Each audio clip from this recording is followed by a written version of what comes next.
Buenas tardes, mi nombre es Viviana Patricia de la Sala Romero, estudiante de Ingeniería de Sistemas de la Universidad de Cartagena. En esta ocasión les voy a mostrar cómo hacer la suma repetida de un número. Voy a utilizar el programa SimPro. Este proyecto está orientado por el tutor José Aldemar Pérez. Comenzamos, me voy a SimPro y nos vamos al editor y ingresamos el código. Primero comienzo con la instrucción MSG. Le decimos al usuario que digite un número.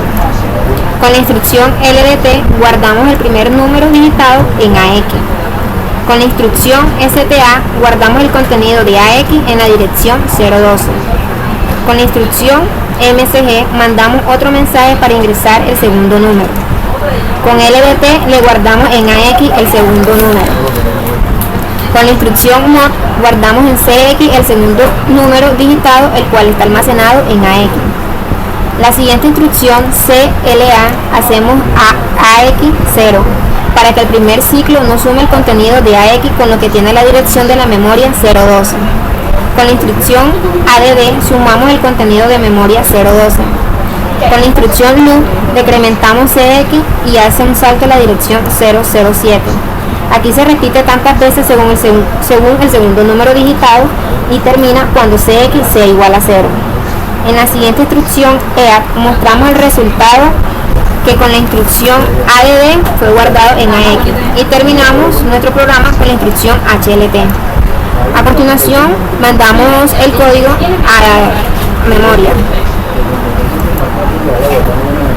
Ya hecho esto, le damos ejecutar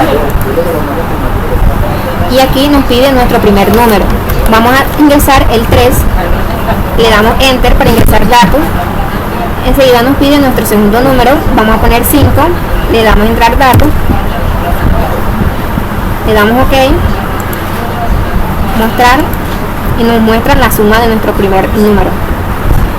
Limpiamos monitor para hacer nuevamente otro proceso. Le damos ejecutar, ingresamos el número 6, le damos entrar, nos digitamos nuestro segundo número, vamos a poner el 3, ingresamos otra vez entrar, damos ok y nos muestra nuestro sumatorio, el cual indica que nuestro programa está correctamente. Espero que sea de gran ayuda para todos ustedes.